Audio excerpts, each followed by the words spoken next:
the cloud.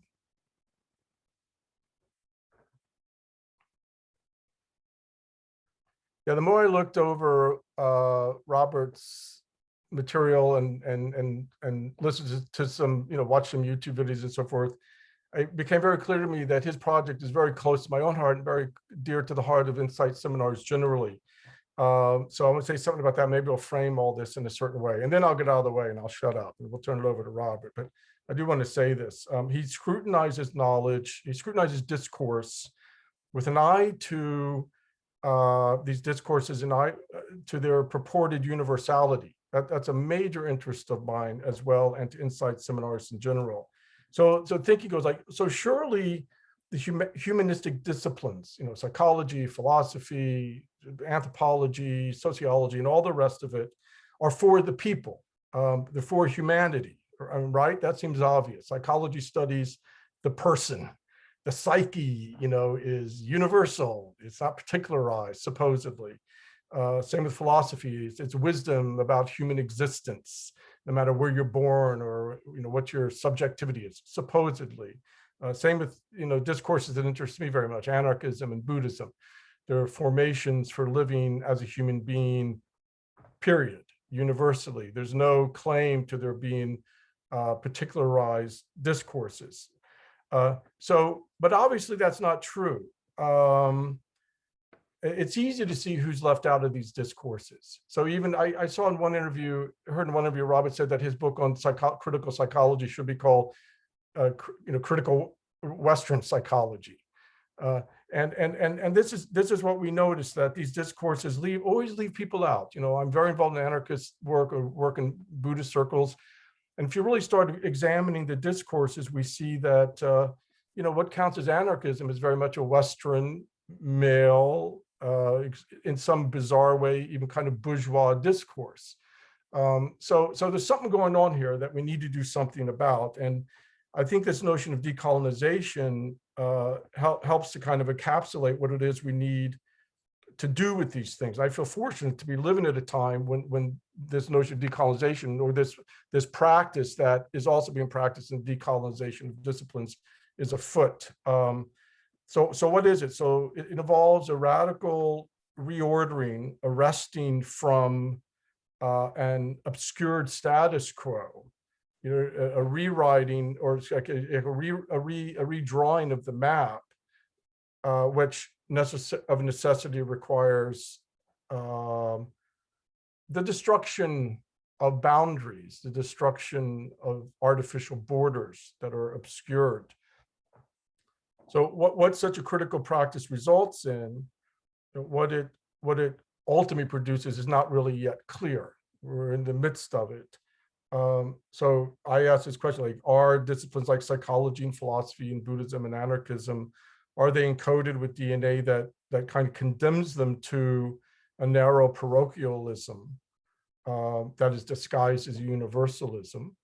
Or do they themselves contain something else? They all they claim to be discourses of awakening, insight, enlightenment, and so forth. So is it possible that they contain potentialities for their own liberation? And again, in the end, they claim to be materials that help to liberate the individual from oppression, self-imposed and socially imposed oppression, and so forth. So that's what really excites me about what I see Robert Bashar doing, and that's really why he's here today. So with that, I'll just turn it over to Robert. Thank all of you. Let's have a good session together. We're very fortunate to have Robert with us today. Thank you so much, Glenn. I appreciate that. Thanks for inviting me, and thank you to all who registered. I'm going to share the screen here and kind of go over the structure today. Can you all hear me okay? Okay.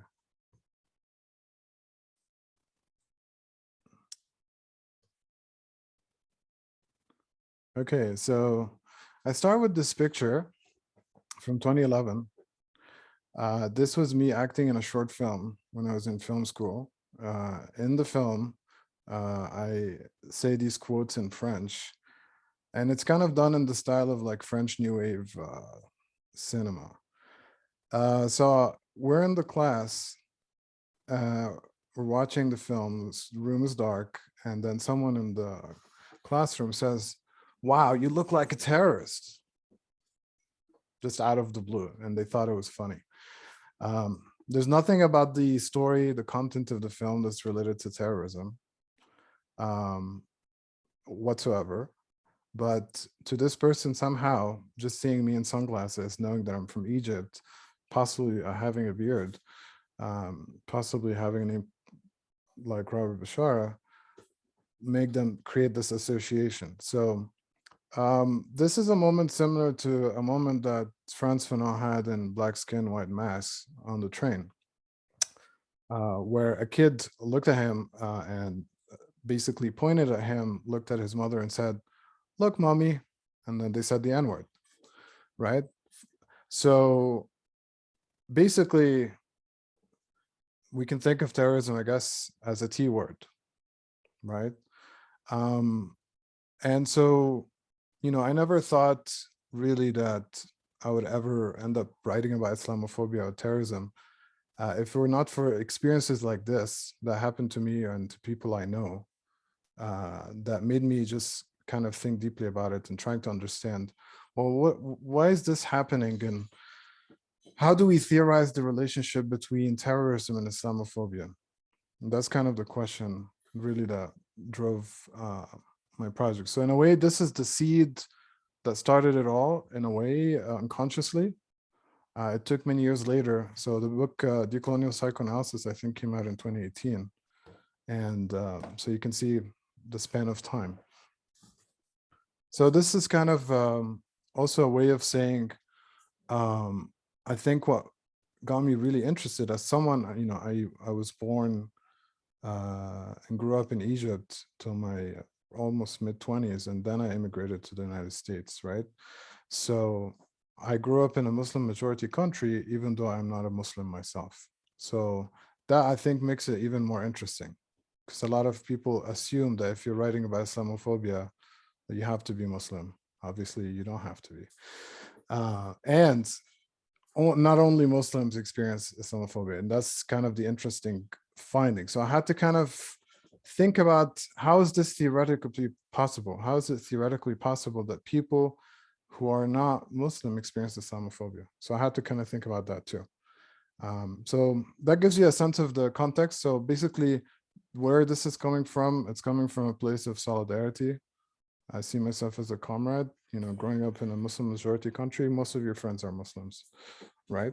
So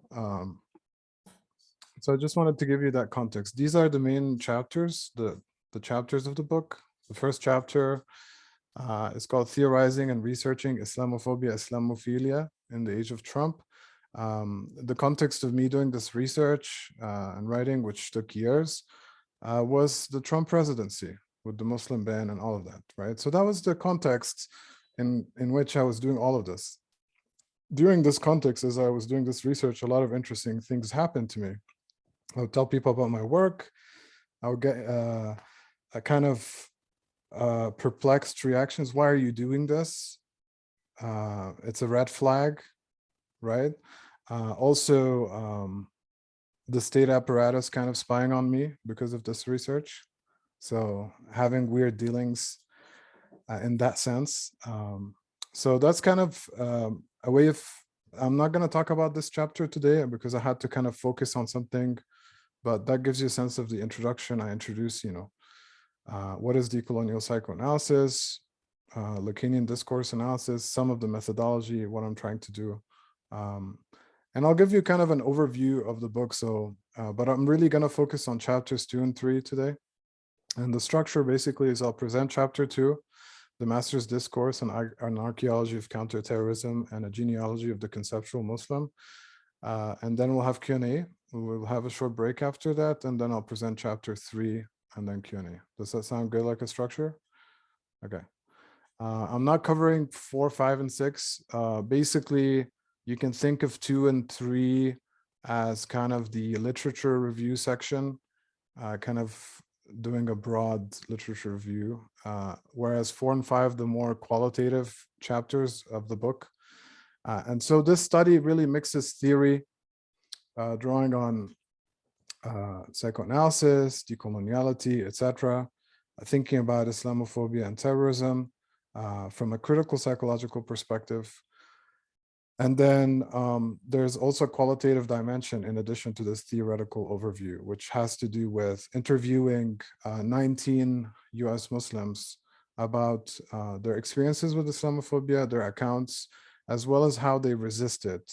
Because I was, one of the things I came across in the literature that I found frustrating, and I'll get into this a little bit when I talk about the university discourse and the psychologization of Islamophobia, is a lot of the studies were quantitative and quasi-experimental.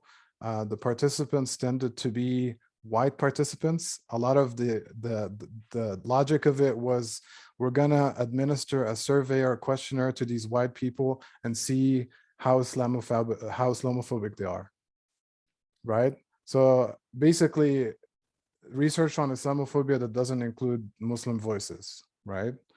So of course, I found that quite problematic. And so I wanted to center Muslim voices in the study. And that's why I interviewed US Muslims. And another thing, and this is in my wording too, is I didn't want, because another concept I found in the literature was this idea of coping with Islamophobia. Why should someone cope with it? It's something that is horrible. We should think of ways of resisting it and ultimately dismantling it, right? So to say coping it is a defeatist concept for me. It's already say we accept it, it's always gonna be there. What can we do? We just have to cope with it. So I rejected that concept, but it kept repeating itself throughout the literature. So the concept that I chose was resistance, and that's clear in my wording here. The last chapter kind of raises this question of, well, are we stuck?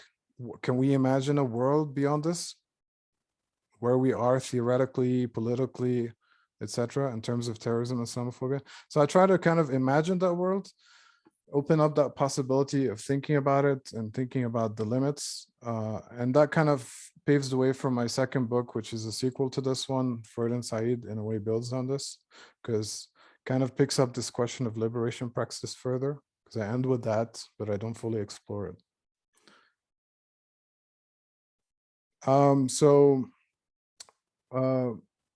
My approach to kind of give you a sense of the logic of this is looking at Islamophobia and terrorism from a critical psychological angle.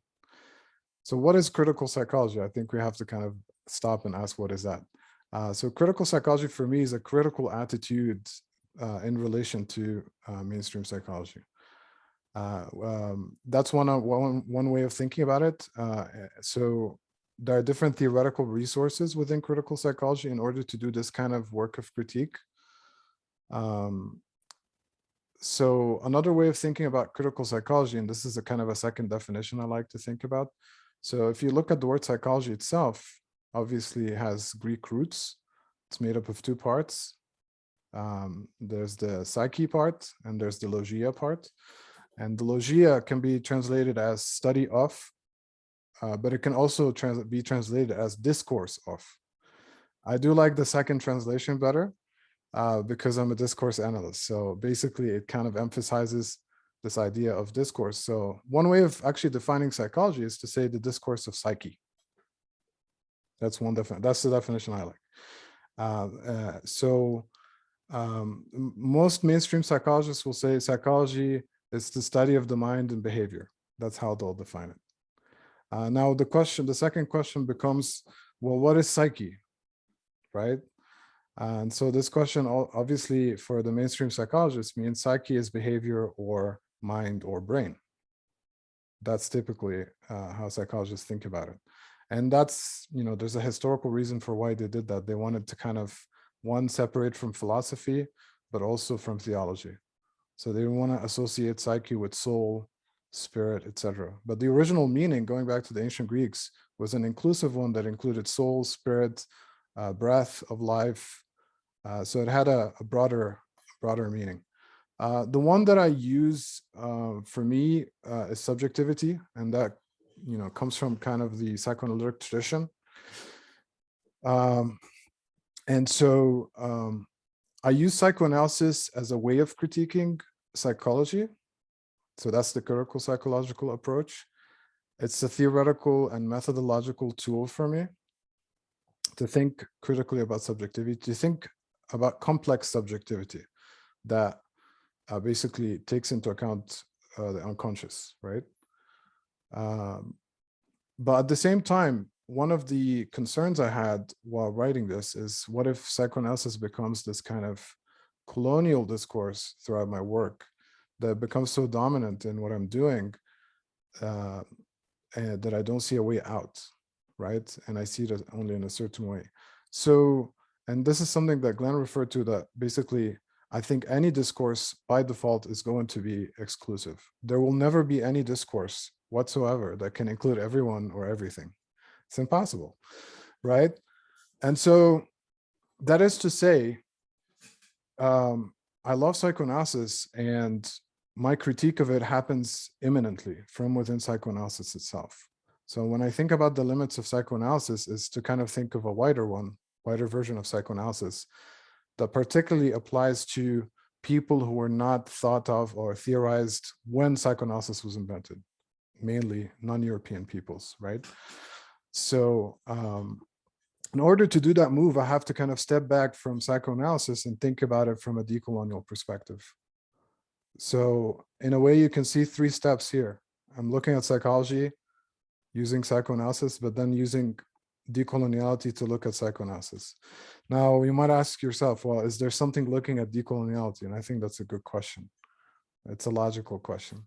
But you can see that this is can go in the direction of infinite regress, right? And at the end of the day, we're limited by space and time. Anyways, this book, Seminar 17 by Jacques Lacan. Jacques Lacan was a French psychiatrist.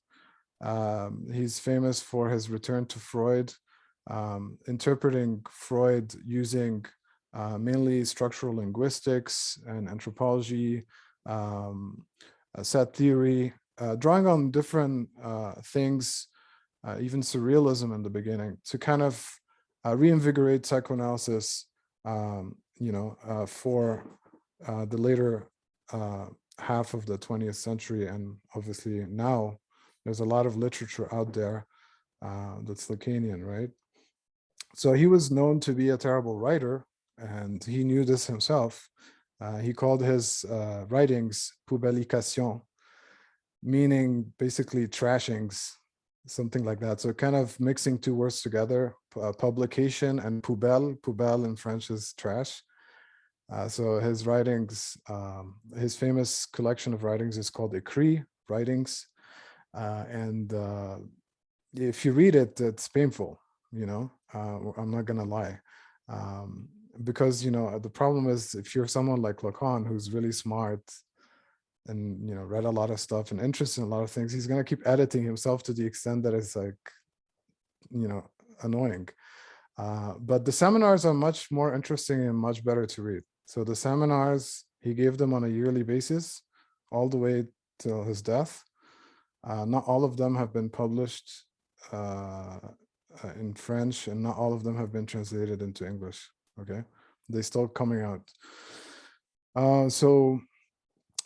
This one took place in the late 60s, 69, 70. And so it's kind of like in the context of the May 68 movement events, the May 68 events and all of that. And so you can imagine him teaching the seminar for the whole year. And a lot of the students, have 68 on their minds. They're thinking about revolution. They're agitated. They're thinking of inciting, right? All of that. So he's giving a seminar, and they want an Incite seminar. This seminar is called The Other Side of Psychoanalysis, and it basically was a key text for me in the book, in the sense that I have a close reading of it, and I use it in a methodological way. So I use a methodology, a qualitative research method called Lacanian discourse analysis, which basically draws a lot from this book, but also from his other insights. And what's fascinating about this book is this is the strongest representation of Lacan's discourse theory. And this is happening, by the way, in the context also of Foucault's discourse theory that's, happening at the same time. And Lacan read Foucault and was influenced by him when it comes to discourse theory, but he took it in a different direction. Because at the end of the day, Lacan was not a philosopher, had a different approach, had a different way of thinking about things, but definitely there's some overlaps. And so, Foucault was kind of an influence too when I wrote this. So I think I have to cover some basic ideas in order for to build on. Okay, so what it says here, the 4 subject positions. So in the seminar 17, Lacan basically talks about 4 discourses, which I'm going to get into in a second: the master's discourse, the university discourse, the hysterics discourse, and the analyst discourse. If you notice my chapters, they use that language. So the book is structured around the discourses, right? Every chapter in a way explores a discourse. So they're not the only discourses in life. I mean, he said these are 4 discourses that are important. They're dominant in society.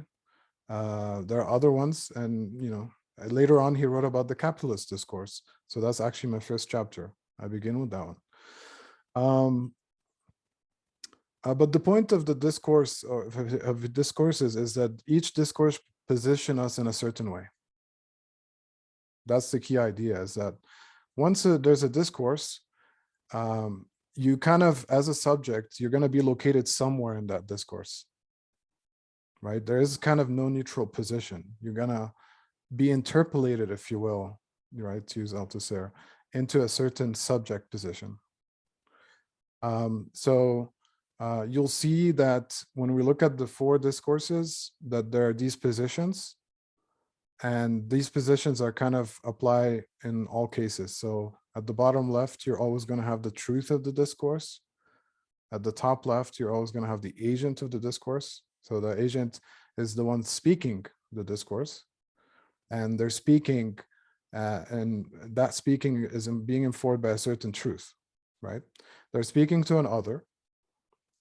There's miscommunication, and this is also relates to any communication from the perspective of psychoanalysis is always a miscommunication, because in a way it's happening on the imaginary level, but it's also happening on other levels at the same time. So the imaginary level is the level of egos speaking to one another, right? So there's selective listening, right? There's interpretation, there's a lot going on, but also there's a unidirectionality in the discourse. Someone is speaking and someone is listening. Someone is more active and someone is more submissive, if you will. Because of that unidirectionality, it's not really a dialogue, and it's a miscommunication. The result of this is there's some kind of product or loss, and there's an impotence there. The 2 lines represent that you don't go from product to truth. There's kind of a block there, and so it goes kind of back to the agent, right? And it just repeats itself, so it becomes like a feedback loop. You'll notice that, because I'm going to talk, for example, about the war on terror discourse, the way that discourse exists in society, let's say in the United States, but also elsewhere, the way it repeats itself and proliferates, and right, there's a lot of propaganda in that way, in the sense of repetition. It doesn't mean that it's true, but just having it repeat so much makes it dominant in society, that it affects our subjectivity, because we're listening to it, whether we agree with it or not, whether we like it or not, we keep listening to it. And because we keep listening to it, we internalize it in a way. So unfortunately, we don't have a choice, but we're going to explore some of the kind of possibilities as well of these discourses. So that's kind of the key idea, the 4 discourses. So M for masters, U for university, H for hysteric, A for analyst. So again, when you look at this, it looks like gibberish. Basically, the reason why Lacan was using these algebraic formulas and math, if you will, he wanted to mathematize psychoanalysis in order to formalize it so that supposedly to make it less confusing with the transmission of the teaching. That's the idea, because when it comes to language and culture and translation, there's always going to be an issue. But these symbols, if you translate Lacan's text in any language, these symbols were going to stay the same, right? So that was his idea, is that they become, I guess, if you will, a universal language of psychoanalysis. So if you remember, just to kind of refresh your memory, at the bottom left, you have the truth of the discourse. Top left, you have the agent. Top right, you have the other. And then bottom right, you have the product or loss from that discourse. And so you'll notice that it begins with the master's discourse and it keeps moving. So you can see that there's a counterclockwise turn, quarter turn. And it's happening from master's to university, and then from university to analyst, and then from analyst to hysteric. Okay. The thing about discourses too is that they're not fixed, in the sense that you can be in a master's discourse and you can shift to a university discourse, and we're always shifting between these discourses. So whenever we're speaking, we're always speaking from a certain position. Okay. So the master's discourse, which is kind of foundational for Lacan, and it's actually foundational for my analysis, is the kind of discourse that doesn't need to explain itself. And that's why it's at the foundation, because in a way, it's an autocratic discourse. This is the way it is. When someone tells you, but why? This is the way it is. But why? That's the way it is. That's the master's discourse. It works that way. There's nothing we can do about it. There's no way we can change this. And so I'll break down the parts of it. At the bottom left, you have the barred subject, and that's the subject of psychoanalysis. That's the subject of language. That's the subject of the signifier. That's basically you and me. That's the subject of the unconscious. And so that's the truth of that discourse, that there is there's an unconscious informing the S1. What is the S1? Well, the S1 is the master signifier. And a master signifier, again, is that signifier that doesn't need to explain itself. So a really good example in the context of the US would be freedom. Freedom, right? Ask people to define freedom. You're gonna get many definitions, right? It doesn't even have to explain itself. It's just freedom. It will keep repeating itself ad nauseum. But it has a function and it will affect everyone. Like, just listen to that word and you can see the effect it has on people. Another big one, democracy. Right? Again, you don't have to really explain it, you just have to repeat it. And you see this kind of language. I'm being explicit by using these two words because these are the kind of words that are used in imperialism. We're going to spread freedom and we're going to democratize this country, right? Regime change, all of that. So it's all happening through the S1. The S2 is the knowledge that is produced in the master's discourse, right? So basically, it's the idea that you begin with this kind of nonsensical signifier that doesn't need to explain it itself, and then it's going to be part of a chain. It's going to produce a whole chain of signifiers, and it will just free associate and repeat. And so all the other words that are produced in relation to it are the S2s. So there will be many of them.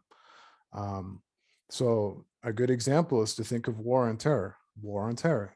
These two signifiers, how they're connected. We have to kind of think which one is the S1 and which one is the S2. That's kind of a question for you. And then the A, big concept, very confusing concept in Lacanian psychoanalysis, is the objet A, also known as the object cause of desire. Basically, it's a phantasmatic object that we dream about, right? It can also be something that causes us to feel anxious. It is something that has a phantasmatic materiality. It's very strong for us in our own imagination, in our psyche. It has this effect for us. And it's an object cause of desire because it moves us. And it's not about reaching it. It's not an empirical object. It's not the iPhone.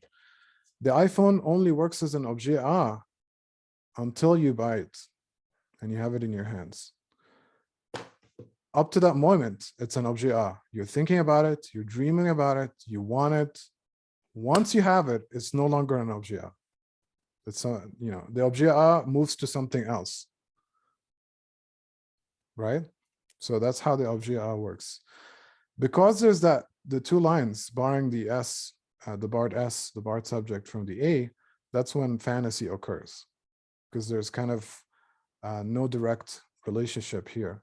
And so fantasy functions on the basis of impotence in this sense, right? And the other thing to note here is that fantasy is kind of structuring, is a foundation for a support for the discourse, particularly in the master's discourse, right? It's kind of holding it. And so the S1 and the S2, you can think of that as kind of a discursive game or a language game, right? That's self-perpetuating. And then the fantasy is the thing that's holding it together. So this is a very important concept for what I'm going to talk about later. For Lacan, the university discourse is always in service to the master. You'll see that the S2, its truth is the S1. So this is a way of him saying that what we consider objective knowledge or neutral knowledge is always in service to a master. A good way of thinking about this, if you think about all the big research in terms of its funding, like who's funding it and why, and how a lot of academic research gets funding from either the military or the government, etc., or even a corporation, right? So this knowledge is serving a master at the end of the day, right? And so you can't say it's neutral or objective. But actually, because you're saying that, that means that it is serving a master. Okay, that's kind of the Lacanian understanding here. For Lacan, when he's talking about the other side of psychoanalysis, that's the title of the seminar, right? The other side. The other side of psychoanalysis is the master's discourse, because psychoanalysis is the analyst discourse. So in other words, he has to introduce the enemy, the master's discourse and the university discourse, to kind of contrast two other discourses that are radical, if you will, counter-hegemonic, right? And those two radical discourses are the hysterics discourse and the analyst discourse. And so the analyst discourse, you can see the agent is the A, because the analysts function as the A for the analysand. Okay, they're causing their desire. And you can see the analysand is the bar subject. This kind of discourse produces S1s, because as the analysands are free associating and producing new meaning, they're producing new master signifiers, right? And so this is why Lacan said, by the way, when he was challenged by the students, the revolutionary students, the inciting students, he told them, you know, all you're looking for is a new master. He said that because of this, because of the way analysis works. Is now, of course, what they were doing, they were being hysterical from his perspective. And this word I know is a loaded word because of its history, you know, especially in the 19th century. But for Lacan, it means something very positive. In psychoanalysis, it means something positive. It means something radical. And so the hysteric actually is the person that produces true knowledge or critical knowledge. Because of what they're doing, the hysteric is questioning the master signifier.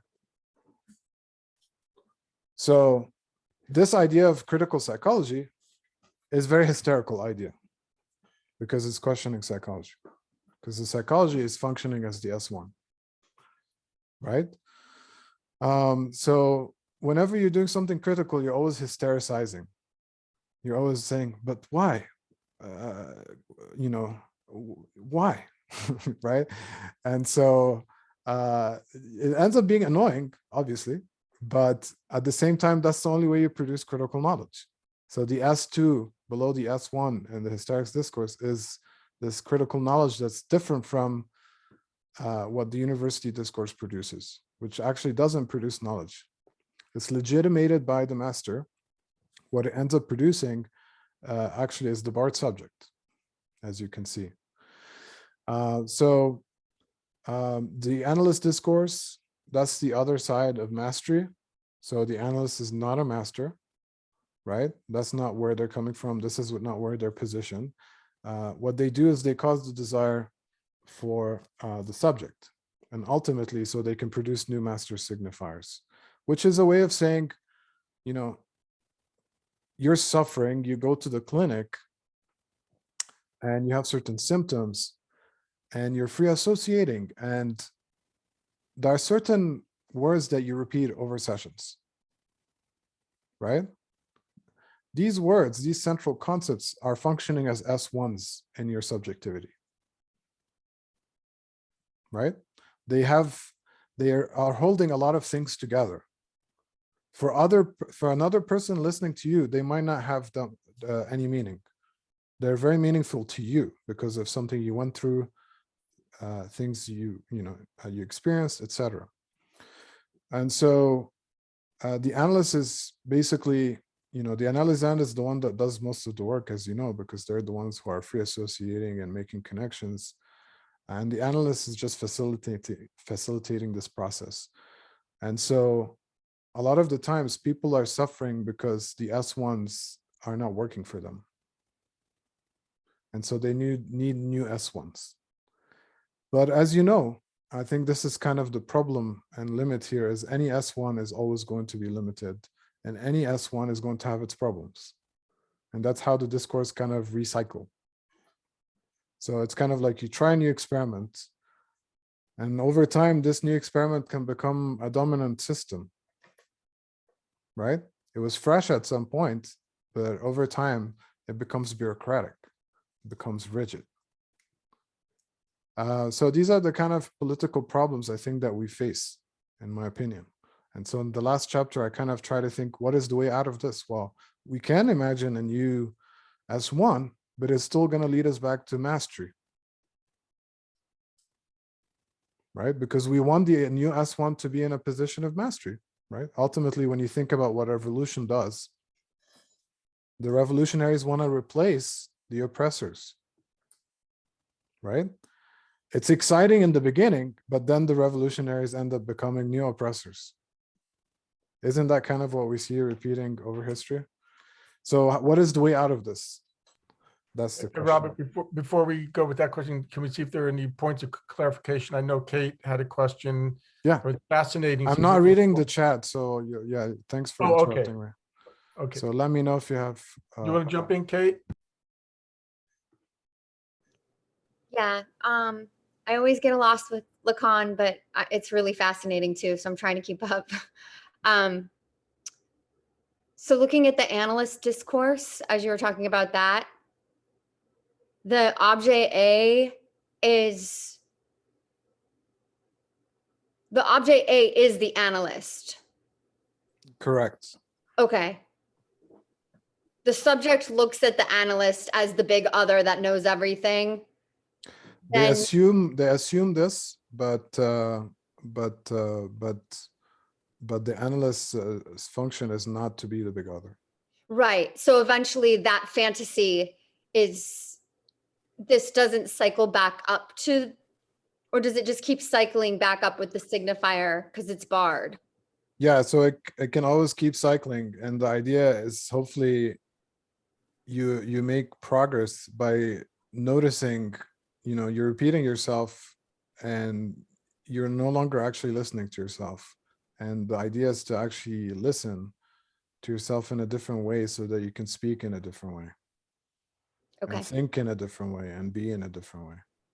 And then that last point that you made was, even if you get new language, that still can then become problematic. Yeah. Okay. Yeah. So again, we see it in history. You look at the Russian Revolution, amazing, but then what happens, right? So, and this is, I think, an unavoidable problem. And this is why psychoanalysis is important for politics, because it doesn't mean that it will avoid or solve the problem, but at least to be aware of those dimensions, that they're always going to be there. That, and by the way, you know, when psychoanalysis fails, for example, it's when the analyst is not in that position, right? So, and that's the thing, as human beings, when we shifting all the time, we're never in like one discourse 24/7. So the analyst is not going to be in this position 24/7. So they might shift back and forth, and you know, if they're not experienced and they're not aware, they could slip out of that position and enter into the university discourse where psychoanalysis becomes a dogma, that they're even not able to listen to the analysis end because all they're thinking about is the theory and they want to explain things. Or they think they know everything, that they're masters now. Then they, you know, they become S1. These kind of problems happen anywhere, right? So it takes a lot of work to be able to maintain this practice of, you know, staying in this position to have this function, knowing what it's going to do, the kind of effect it will have, but knowing that you're also going to mess up, so you can think about when you mess up, what's going on there, right? Yeah, so those are the 4 discourses. So basically, I use the master's discourse as a template to think about ideology. So we'll look at that. So this is the master's discourse, but kind of rendered in my own thinking. And so the way I think about ideology is the best example we can think about is how the master's discourse works. So the master's discourse works in this way. There's a symbolic discourse happening on the surface. That's the S1 to S2. And it's supported by an imaginary fantasy. That's the engine for that discourse. So it might not be visible. It could sometimes be hyper visible. Sometimes it's invisible, but it's definitely a phantasmatic element that's supporting that symbolic discourse. And so the two together form ideology for me. This idea of having a discourse supported by fantasy in this way. And that's what makes it powerful, is that it's not just about the discourse. We can just look at that level. We have to also see what is the fantasy that's supporting this discourse. So that's kind of where my analysis goes, looking at the 2 levels. Now, of course, we have to ask, where is the real subject in all of this? Because we're talking about discourses and fantasies. And the real here, of course, is different from reality. So reality, actually, from a Lacanian perspective, is the ideology. So what we call ideology is what most people think of as reality, because that's what they experience as reality. This is what's on Fox News. This is what's on CNN. This is what everyone is repeating. So it's a reality, right? From a Lacanian perspective, it's ideology. It's kind of like that movie They Live that Zizek talks about, you know. So you can see that not everyone will see the ideology. You have to wear certain sunglasses that, you know, Zizek calls the ideology critique sunglasses. Once you wear them, you actually see the ideology beneath the reality. So reality itself is ideological, right? What is the real then? The real is something else. So the real is something that cannot be spoken. And because it cannot be spoken and it cannot be represented and somehow outside of language, it's what's really there that we actually never really talk about, but it's affecting everything. So one way of thinking about it is when you're born as a baby, that's real. That's the real. Because you haven't developed an ego. You haven't been indoctrinated into any ideology, right? You don't speak a language. So that's the real dimension of who you are. That dimension stays with you all your life, but it's covered up by these other things. And we, you know, we use them as kind of ways of pretending that the real is not there. Okay, so there's the dimension of the ego, and then there's, you know, language and the unconscious and all of that, the discourse, right? Because, you know, Lacan defines the unconscious as the discourse of the other. So the unconscious is very discursive in many ways, the discourse of the big other, right? So which basically means these are the discourses that we grew up hearing being repeated, we've internalized them, and they have pretty much structured our desire, the way we desire, what we desire, right? And so the real dimension of this has to do with enjoyment or jouissance. It has to do with the things that we repeat without noticing.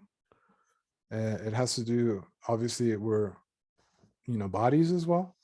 What is the body doing, right? So that real dimension, again, going back to the infant, it's always there with us, right? And that real dimension also exists in the world outside of us, because when this morning, for example, there was like a hailstorm for like 2 hours that I couldn't sleep, right? That's the real, right? It's traumatic. It's reminding you that you can go in any second, that you're vulnerable, that you're mortal, right? And we use these other ways of being related to discourse and fantasy to kind of cover that up, so we don't think about that dimension. And that's why it's ideological. Well, of course, you know, it has a function, is that we can't always be in the real. That would be too traumatic. So we have to exist in these other ways, right? But this is helpful in terms of analyzing how things are working and how they're positioning us and how they're affecting us. This is why I do this.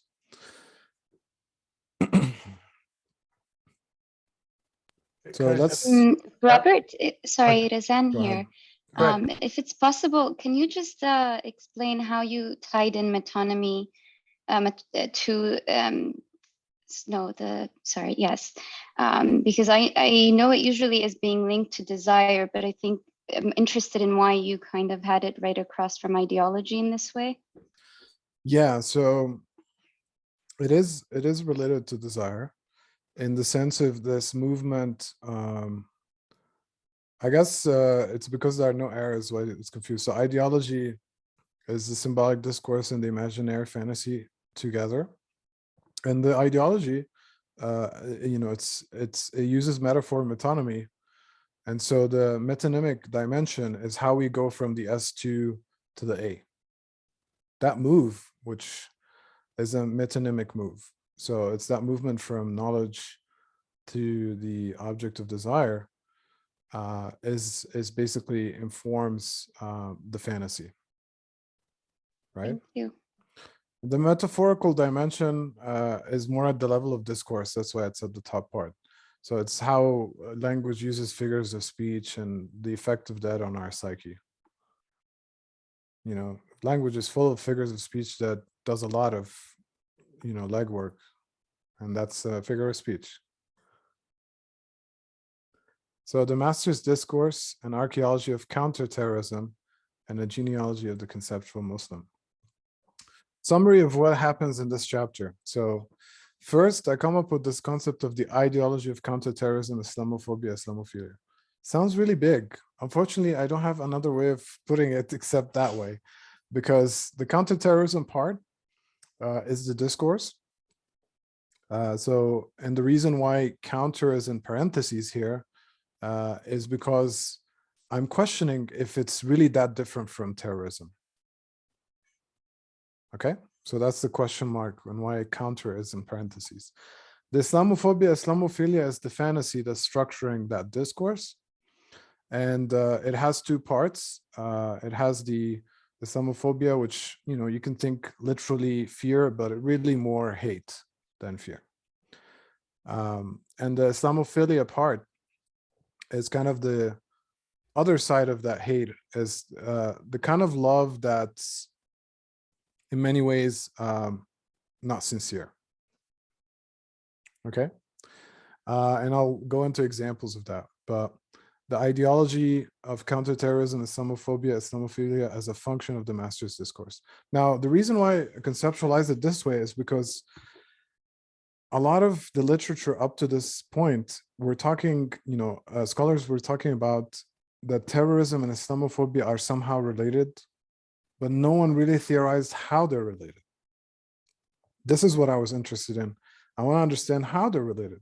And that's how I came up with this idea that the Islamophilia fantasy is what structured the counterterrorism discourse. They're interlinked, and that linking together is what I call ideology, how the two work together. So I have to kind of break it down into the two parts. So the archaeology of the discourse, and then I get into the genealogy of the conceptual Muslim.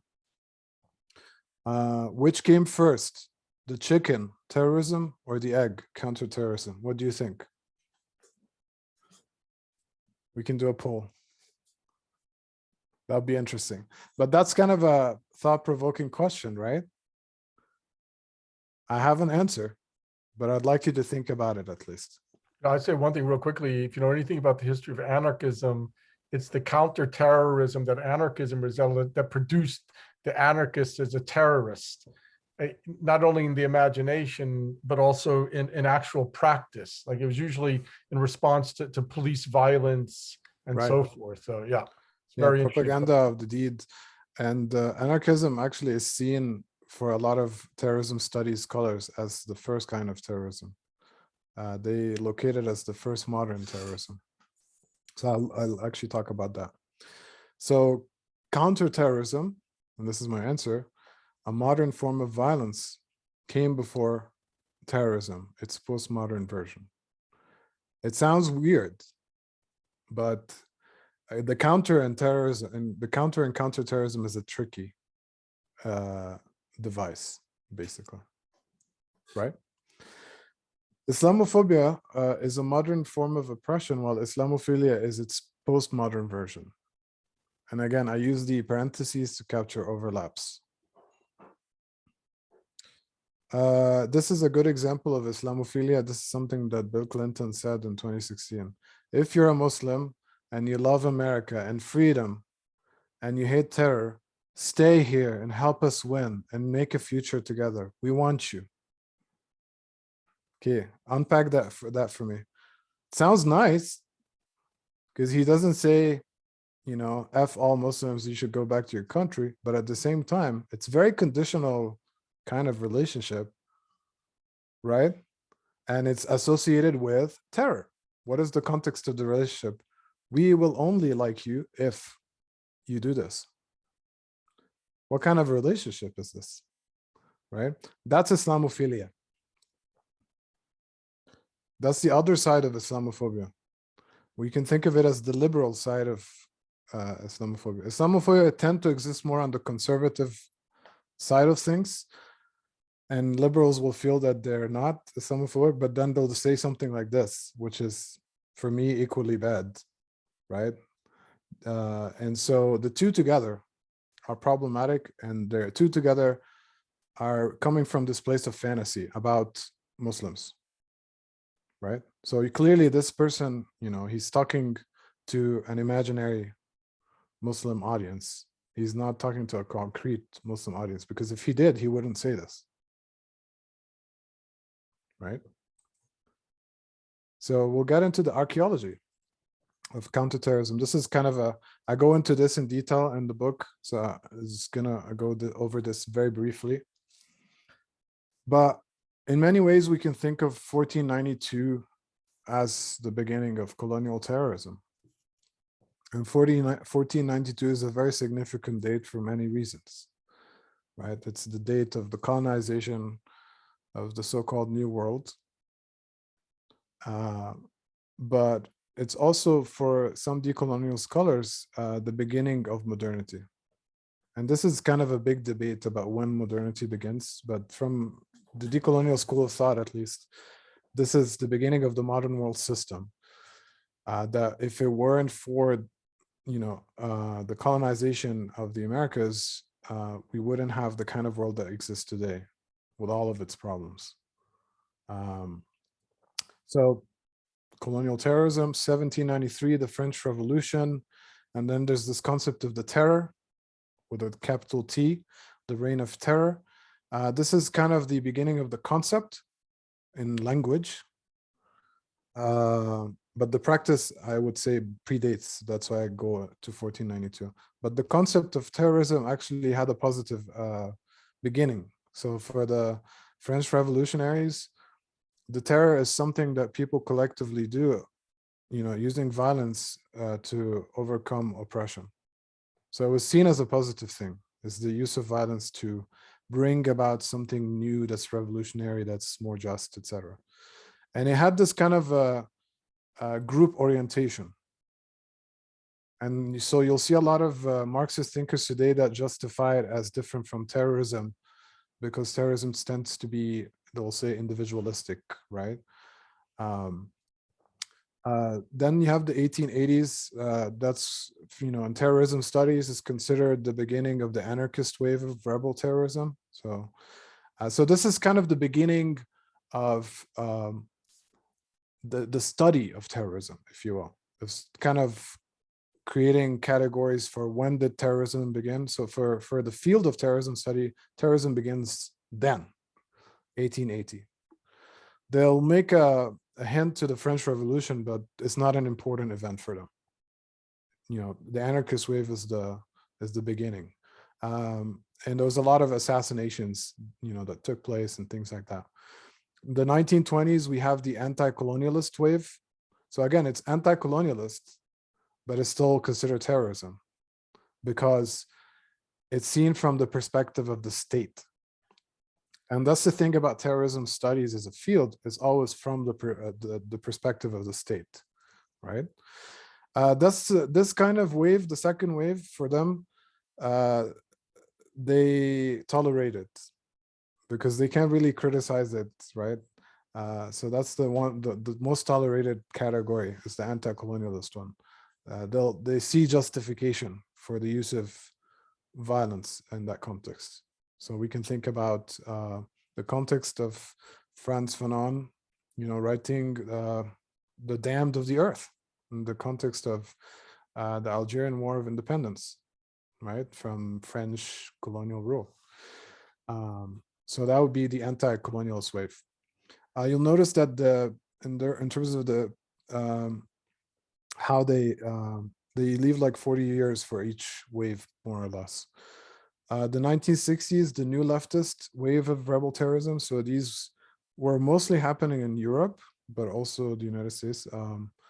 And so these were, it tended to be Marxist groups that, were aligned with revolutionaries in the global South and using violence basically to try to incite, these European states, especially in the context of the Cold War, right? 1977, the founding of the Jonathan Institute, founded by, believe it or not, Benjamin Netanyahu, the previous prime minister of Israel. And that's a very interesting connection because this institute begins the field of terrorism studies. So you can see that the field, again, think about what I talked about in terms of the university discourse. This field comes out of a very specific context in history, which is basically Israel, from the Israeli state, right? So already there's a predefinition of what terrorism is from that perspective. And then so every reading of the past is coming from that place. So they actually organized the first conference, academic conference on terrorism and all of that. So that's a very foundational for the field. 1979 is a key event, of course, the Iranian Revolution, but they also date the beginning of the religious wave. And this is a code word for Islamic terrorism. And so supposedly we're still in this wave, right? But I'm kind of like using this model, thinking about each wave takes like 40 years for them. So we should be phasing out of the religious waves, supposedly. And maybe the next one is cyber terrorism. I mean, kind of a speculation using their logic. very quick archaeology of terrorism. So the general history, I say that the problem of the 21st century, kind of thinking about Du Bois here, is the problem of counterterrorism, Islamophobia, Islamophilia. There is no inherent or logical link between terrorism and Islam. Islamophobia is not a strictly post 9/11 phenomenon. It's often reduced to that. I go through the whole history before 9/11 to actually see how the Islamophobic, Islamophilic fantasy has been there for a long time. 9/11 just made things worse. And then, of course, the model that you saw earlier, the 4 waves of so-called rebel terror, that comes from David Rappaport. So we just covered that part. So let's look at the discursive object of terrorism. There are 7 things that we can look at, and this is kind of comes from a Foucauldian reading. So the relation between the sable and the invisible, the relation between one statement and other statements, the rules for the repeatability of statements, the positions which are established between subjects in regard to statements, surfaces of emergence, institutions, forms of specification. So I'm going to go through this to kind of cover some of these points, and the points match the points before. So 1 question we ask: what is the relationship between the discourse and practice of the war on terror? That's the question we want to ask. What are the statements and arrangements that make up terrorism as a discursive practice? So these are basically words that coexist with the war on terror discourse that are central to how we make sense of it and how it functions. And discursive practice, I think, is a nice concept, because sometimes we think this is all happening at the level of language. But I want us to also think of the material dimension of this, that these are practices as well. So it's a way of saying things to get things done, right? So the two are very interlinked.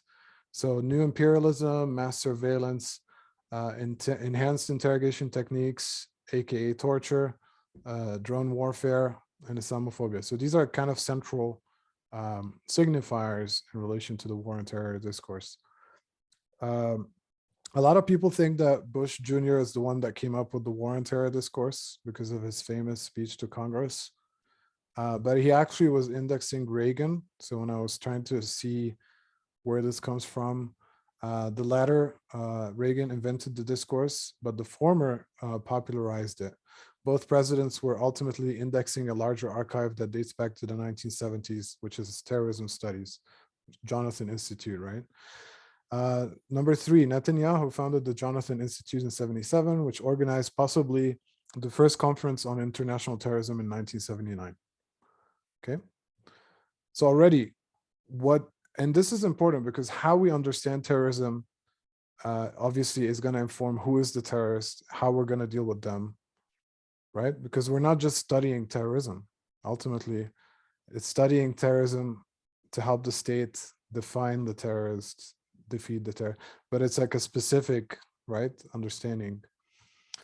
This is a quote from the Reagan era, a history of the 80s, from the Red Scare to the Green Peril. In 1980, in Ronald Reagan's mind, communism and terrorism were the organically linked plagues of the age, and he had little time to lose in turning back this raging double-sided blight. American politicians had long referred to communists as terrorists, and Reagan declared a war on terror during his presidency. He viewed the enemy structure as a coordinated worldwide menace that tied non-state groups such as the Palestine Liberation Organization and the African National Congress to rogue governments, most of them socialists in Nicaragua, Libya, Ethiopia, and elsewhere. And as he saw it, the Kremlin's hand was ultimately pulling the strings behind this consortium. This idea of terrorism is this new leftist idea that we talked about, that link between communism, the Red Scare, and these groups that are fighting for liberation in the global South, whether in Palestine or South Africa, right? And you'll see that eventually, with the end of the Cold War, and after the Soviet war in Afghanistan, all of that, you see a shift from the Red Scare to the Green Peril. So we got this new meaning of who is the enemy. We see this, of course, with the first Gulf War in the 90s. And of course, it links to the second Gulf War right? So this kind of historical survey is important for us to understand that it's not a 9/11 phenomenon, right? And that there's a logic of how these things change. The Jonathan Institute, along with its conferences, has been informing US foreign policy ever since the Reagan administration took power. The Institute also came to shape what we know today as terrorism studies, a state-centric field which lacks a subject and which has trouble defining its object. So this is from my book. This is, of course, very interesting. It's a photo of Reagan in the White House with Afghan Mujahideen. Now, this is in the context of the Soviet invasion of Afghanistan, and the United States worrying that Afghanistan will become a communist satellite.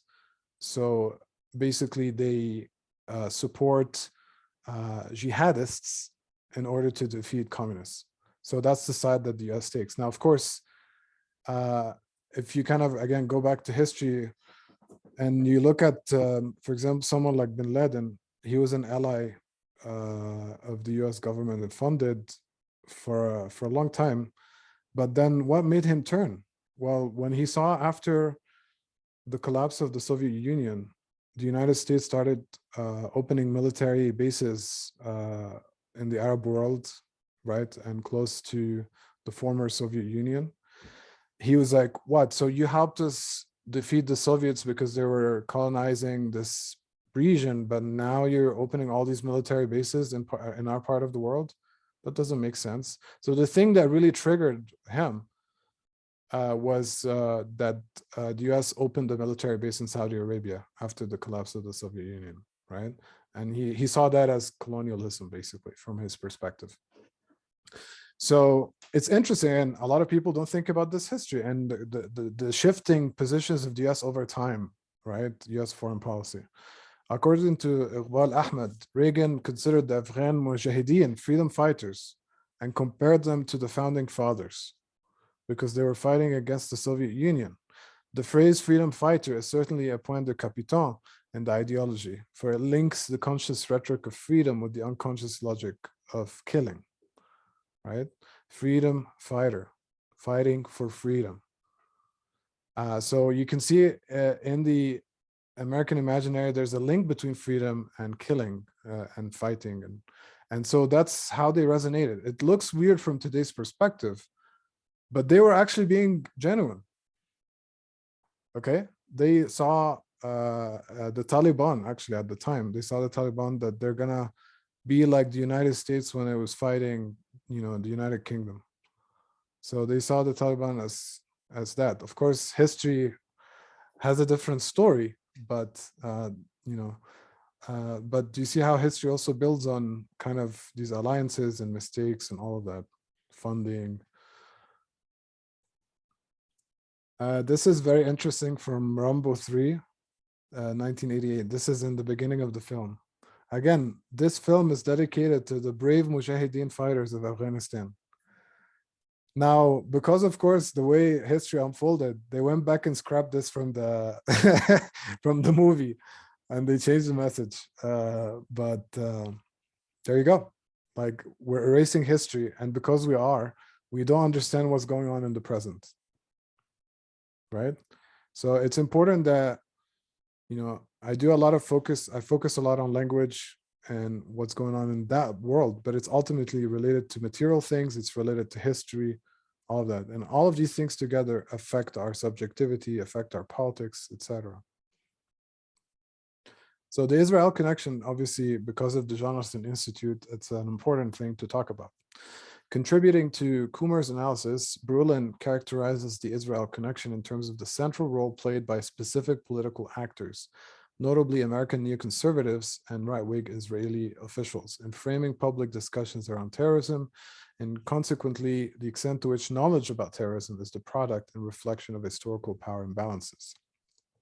Consequently, Islamic terrorism is a contingency. There is no logical link, only a rhetorical link between Muslims and terrorists. In other words, there's nothing Islamic about terrorism. But the way it's repeated, the way there's co-location of signifiers, using certain signifiers in the same linguistic context, it'll make you think on an unconscious level that there is a link between Islam and terrorism. That's the effect of that, okay? I just try to show you how that's not the case. That's my analysis. The political media complex, or PMC, my term for the counter-terrorist others symbolic order, however, links Muslims to terrorists through a series of political arguments and presents this link to the public as a fact. That's the rhetorical link. So there is no logical link, but there's the rhetorical link created through the discourse, right?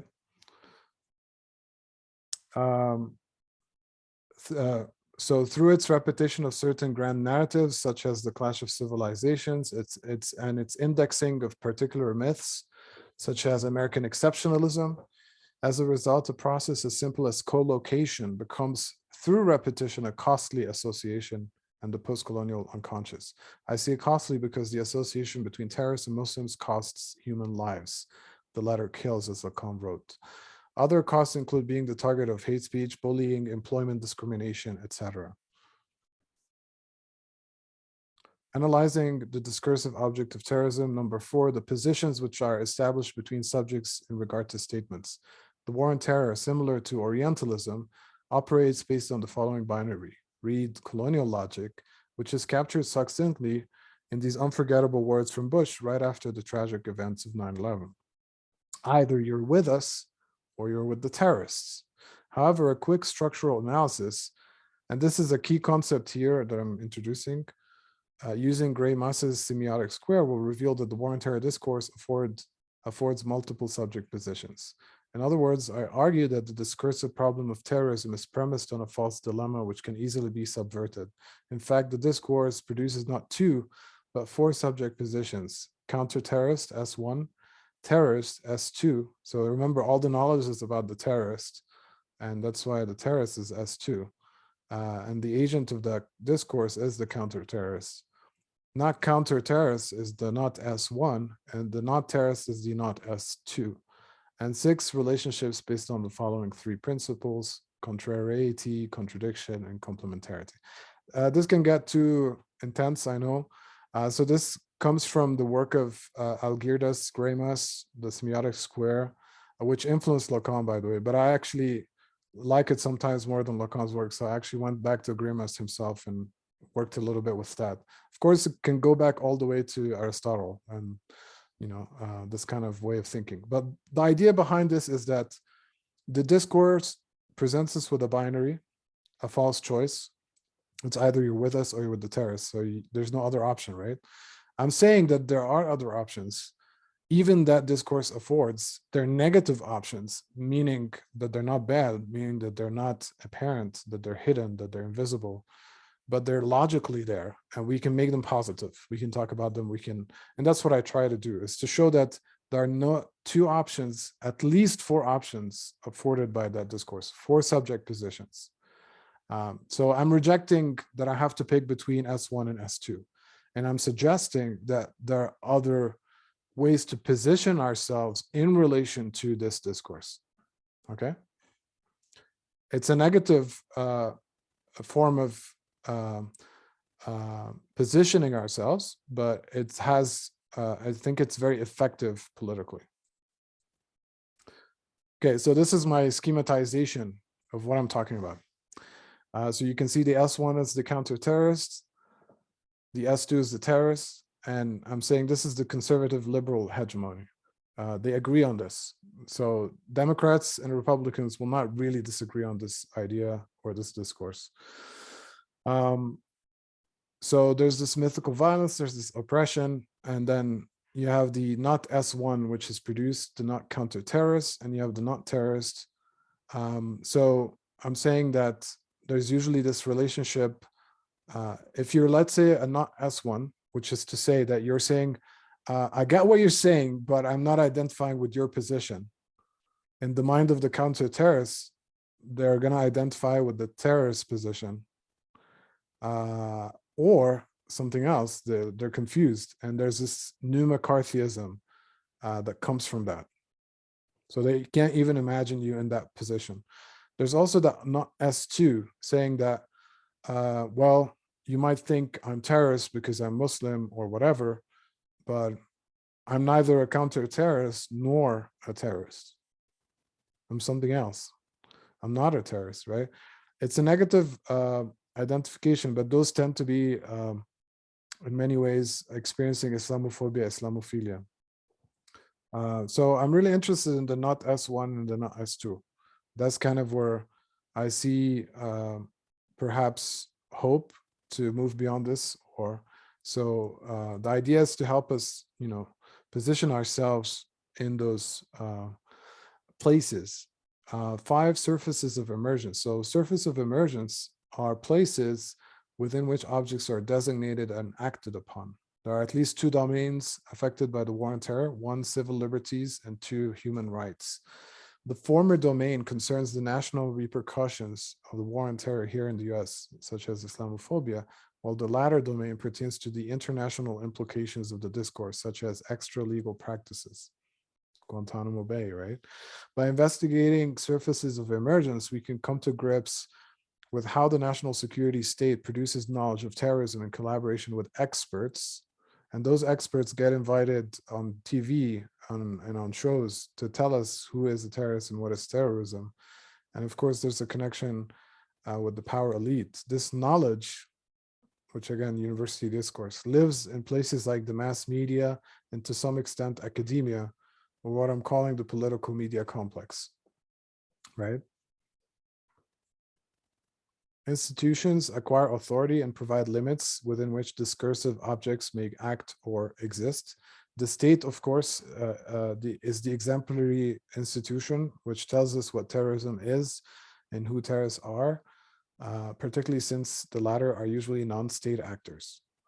To be more precise, the 5 permanent members of the United Nations Security Council are the legitimators par excellence when it comes to the knowledge production of terrorism. The state naturally works with numerous national and international institutions, but ultimately in the service of the power elite. The power elite handpicks through the PMC the experts that end up constituting knowledge-producing industries, such as the Islamophobia industry. Because, by the way, there's a lot of money that's to be made here. It's not just about, being racist.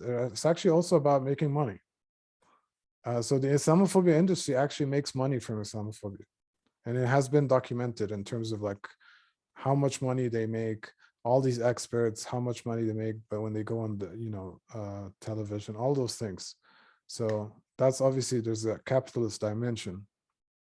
To put it differently, the state makes sure that history is written by the victors by both manufacturing and legitimating the public's knowledge of terrorism through the PMC. So you can see there's the production of the knowledge, but then this knowledge is going to be used by the state, the power elite, and then inviting the experts. And it's all kind of meant to self-perpetuate this myth, this discourse, right?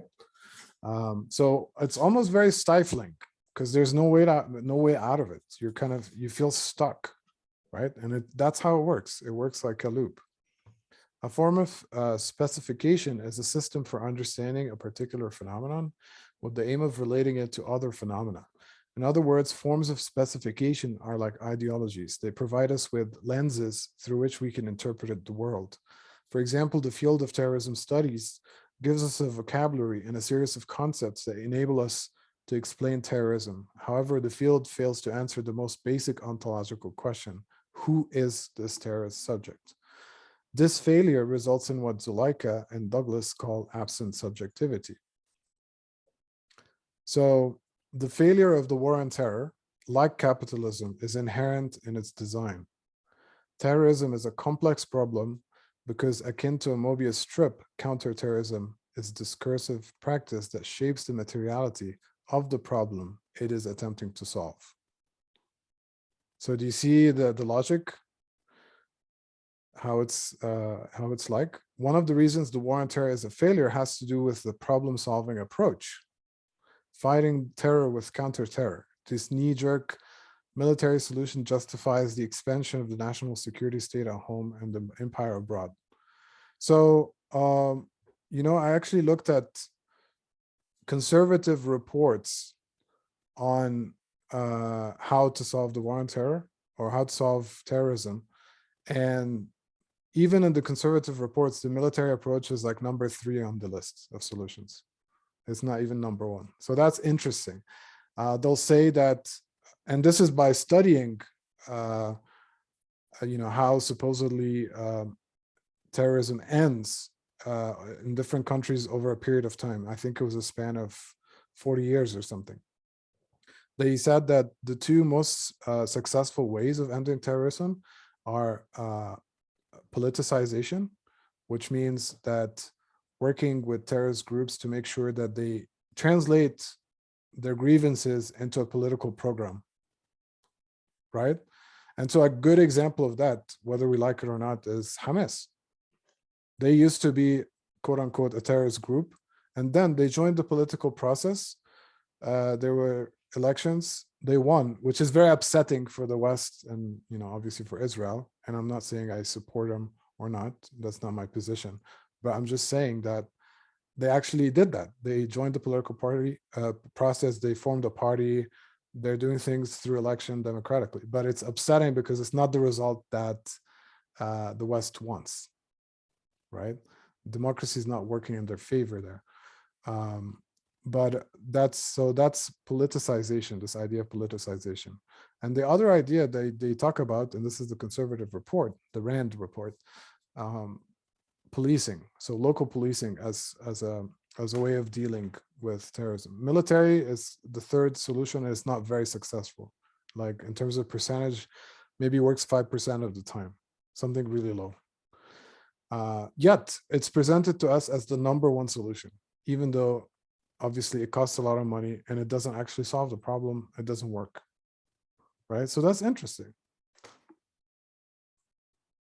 So the war on terror has failed because, and this is from Patrick Cockburn, the war on terror has failed because it did not target the jihadi movement as a whole, and above all was not aimed at Saudi Arabia and Pakistan, the 2 countries that fostered jihadism as a creed and a movement. The war on terror missed its target because Saudi Arabia and Pakistan are important American allies. And as you all know, where was bin Laden hiding?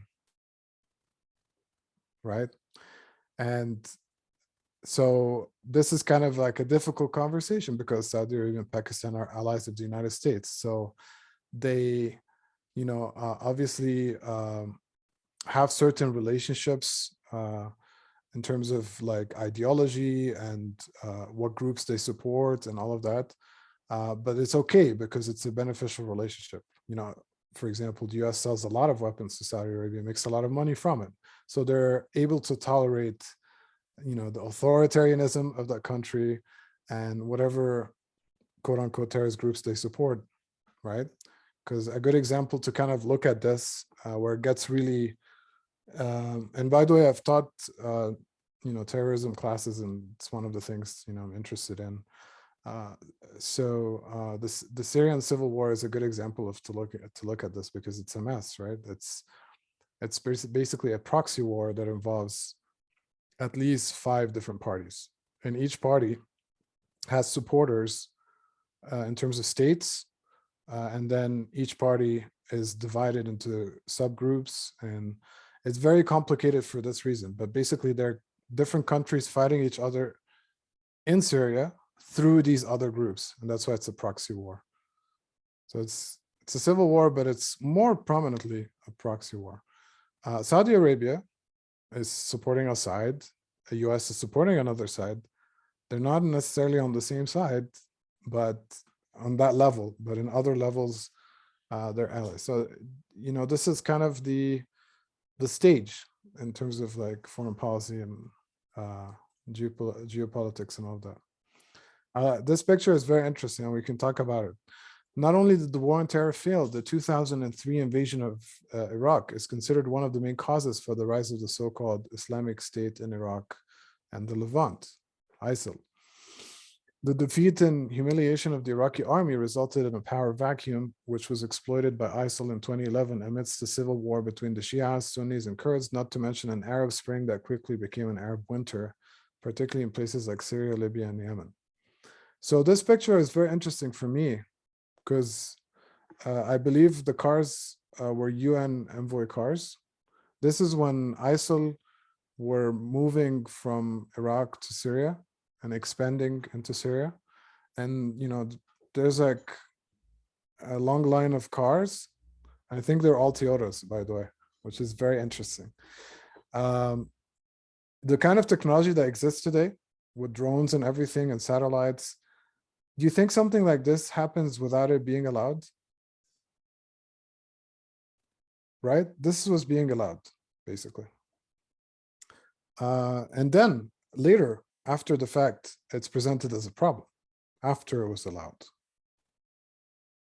Right?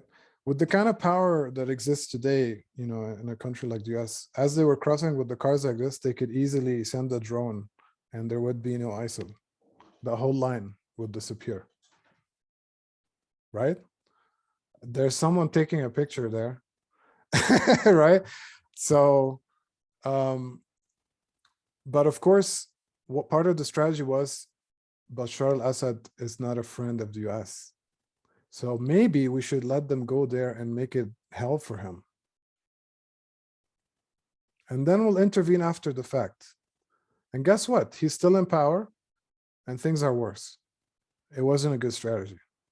But do you see how this is an example of, we're not actually fighting terrorism. The US is not fighting terrorism. It's not about that. Because if it was about that, but that's too simple, because think about it. What kind of terrorist group in the world can like stand in front of the US military? None. Right? Like no group can stand a chance. They're like so weak. They're so, you know, they're so few. There aren't many members if you think about it in comparison to, you know, state power and all of that. So why do they continue to exist? Right? And I'm not saying it's a big conspiracy because I'm not interested in going in that direction. But I'm just showing you that the kind of failure at the level of strategy, because it's not really about that, what it's about, what they tell us it's about. It tends to be about other things like geopolitics, money, right? So this is an obvious example of that, right? And another thing a lot of people want to understand is that ISIL and Al-Qaeda were enemies. It sounds very confusing, right? The war on terror was never about a clash of values, freedom versus terror. Either you're with us or you're with the terrorists. Either you're with freedom or you're with terrorism, or a so-called clash of civilizations, the Christianity versus Islam, you know, Europe versus the Orient or the Arab world or what have you. Rather, it's about a clash of fantasies, because the counterterrorism feedback loop is sustained by and breeds violent suppression. This impasse ought to motivate us to consider alternative discursive practices to this ideology along the lines of nonviolence and liberation. So the problem of terrorism will never be resolved by the thing that created the problem in the first place. That's the problem. And so we have to think outside of that. And we have to talk about it in a different way. But first, I have to show how it works, right? And the logic, the rhetoric, so, and the history, all of that, so we can, you know, move in a different direction. Since I conceptualize this ideology as a feedback loop, I'm convinced that reducing violence will reduce oppression and vice versa. So there's this violence oppression feedback loop. So the war on terror is a discursive practice that's about violence because it's about war. And it's supported by this fantasy of Islamophobia, Islamophilia, which is an oppressive fantasy, because it's ultimately a fantasy that works for certain people, but doesn't work for the majority of the world, right? And it leads to things like the Muslim ban or worse. This is why everyday resistance entails both epistemic and ontic resistance. And I won't have time to talk about this today, but that's something I explore in the book. To recode the war on terror discourse, I will consider Islamophobia, Islamophilia as a fundamental fantasy, a scene that fixes the subject and which articulates the subject's preferred mode of jouissance or enjoyment. So if you notice this whole section, and I can pause here, was just about the discourse of the war on terror. It was just about counterterrorism. To look at the archaeology of that, looking at the field of terrorism studies, the kind of knowledge it produces, who are the experts, the state's involvement. So there's a lot, right? I go into a lot of things. And now I'm going to get into the Islamophobia, Islamophilia fantasy that supports this discourse and this practice. So I'll stop here for a second if you have questions or comments. I think it's a good place. Feel free to jump in, anybody. Any question, comment, point of clarification, awful lot there.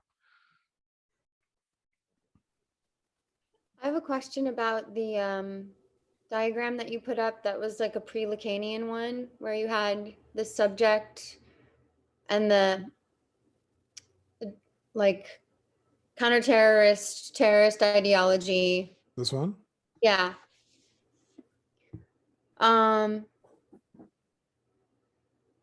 So in the stance that you are recommending, which is like liberation stance for the non-counter-terrorist, like the negative Yeah. version of this, are you looking at this through the same framework that you showed before with the other diagrams of discourse? Or is this a different? Yeah. So this is different because this is Greimas, not Lacan. Okay. But it overlaps a little bit with the master's discourse from Okay. Lacan. Yeah, so the negative space at the bottom, because that negative space is not necessarily it's not the fantasy that structures the discourse. That's not what I'm saying here. I'm just saying that there are two other subject positions that are different from the S1 and the S2. Now, the master's discourse doesn't get into that. To explore these other subjectivities, I have to go into other discourses. Got it. And that's what I do. So basically, the hysterics and the analyst discourses would be those negative subject positions. Okay. Yeah. Yeah. And I call this, so this part, I call it anti-terrorism, basically to reject both terrorism and counterterrorism. Yeah. Okay. So these two are sitting outside of the fantasy. Yeah, so they're just two additional subject positions, but they're not afforded by the master's discourse necessarily. Okay. In Lacan. But Greimas gives us the possibility of exploring them, and that's why it was helpful for me to go there. Cool. All right. I Thanks. mean, that must be a key point that Kate makes there, that they're somehow located outside of the fantasy production, right? Yeah, exactly. Yeah. Exactly. And that's why, yeah, you shouldn't overlap them onto the fantasy. Exactly. And then the question becomes, in terms of what you mentioned with the political media complex, is, yeah, I mean, maybe that's what we'll discuss at some point, is like, how to become the subject who is some, I don't know, like avoided, renounced, seen through, whatever the proper language is, the fantasy, given this endless inundation of the phantasmagoric language. Yeah, so those two positions are for me outside of the discourse and outside of the fantasy. Exactly. There also would be sitting in like a depressive position, right? They're not like in a paranoid schizoid position in terms of psychoanalytic thinking, right? Like I don't know, I'm just like, I'm thinking of different ways of looking at this, right, trying to conceptualize it. I would say I just see them more on the analyst and the hysteric side. Okay. More generally, in the sense of one, not necessarily analyst as in the sense of a psychoanalyst, but in the sense of causing someone's desire. So, for example, there's the conceptual Muslim as an object of fantasy, but then we have we can have the Muslim from a place of agency as an object, as an analyst. We can also have the Muslim as a hysteric. What we tend to get is the Muslim as the ta'asdu as the terrorist, and that's the master's discourse. And then it goes into, then after that, the terrorism studies, which ultimately supports the master's discourse, but is doing the war on terror, right? The master is going to be the one that's doing that, but they need the university discourse to produce all this knowledge that exists in society about what terrorism is and who are the terrorists. So the not terrorists and not counter-terrorists, to put it in positive terms, would be to think about it in terms of analyst and hysteric, without necessarily thinking about it in terms of diagnosis, because I don't necessarily take it there. Yeah.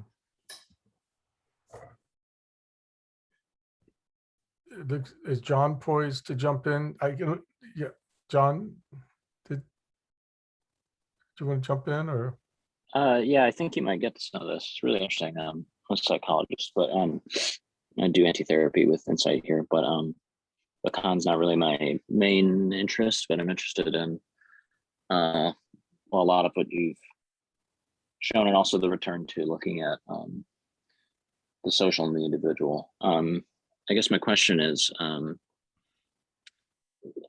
like, have you, like, I have a copy of your book, but I haven't looked as deeply as I wish I could have. Do you have a counter, like, have you worked on a diagramming counter discourse, or is that your, like, a discourse that runs counter to the terrorist, non-terrorist, or is that the subject of your new book? No, I did in this book. So chapters 4 and 5 do that. So basically, chapter, let me tell you. So chapter 4 is the hysterics discourse, epistemic resistance, or US Muslims as ethical subjects. So that one is how US Muslims can be in the possession of the hysteric, questioning the S1 and questioning the war on terror, and calling into a question and saying, while we're neither terrorists nor counter-terrorists. Well, what are you? In that position, you can say you're not a counter-terrorist because you're questioning counter-terrorism. So there's that. And then the analyst one is chapter 5, the analyst discourse, Ontic resistance, or US Muslims as political subjects. So the hysteric resists through knowledge. Basically, they're resisting the master in order to produce new knowledge, critical knowledge.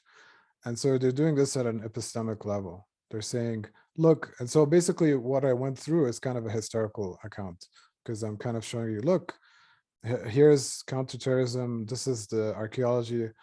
It's calling everything into question. So that's a historicization of terrorism studies, if you will, and terrorism as a practice and counterterrorism. But then there's the analysts, and this is happening at the level of being, in the sense that just being visibly Muslim in the US is a form of resistance in and of itself. Just occupying space and time in a country that doing all of these horrible things that I went through. I mean, you see what's going on around the world, what's going on in here. It's all interconnected.